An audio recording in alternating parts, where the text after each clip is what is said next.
Moi, je dirais qu'il y a une poétique de la physique.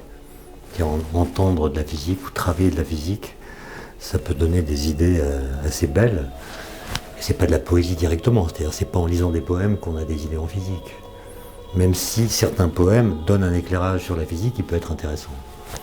Et donc il est possible que la poésie soit un vecteur de vulgarisation, mais on ne peut pas dire qu'il était très utilisé jusque-là.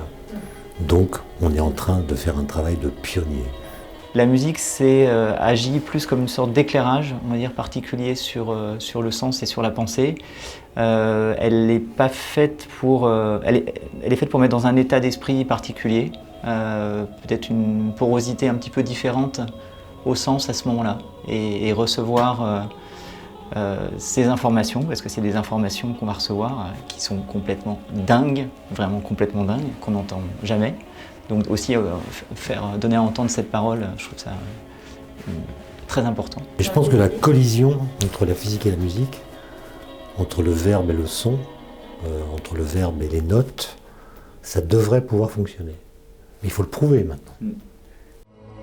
Les électrons dans l'atome ont des états d'énergie qui sont quantifiés, c'est-à-dire qu'ils ne peuvent pas être quelconques.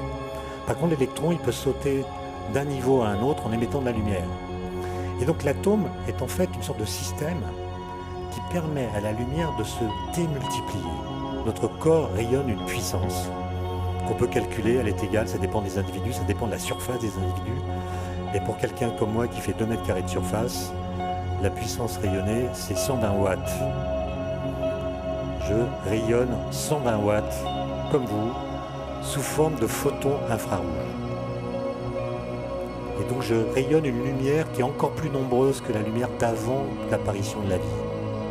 Et quand vous faites le calcul, vous découvrez cette chose incroyable, qui est que 1 kilo d'un être humain rayonne plus de photons qu'1 kilo de soleil. Donc on a une puissance rayonnante qui est plus efficace, plus puissante que celle des étoiles comme le soleil.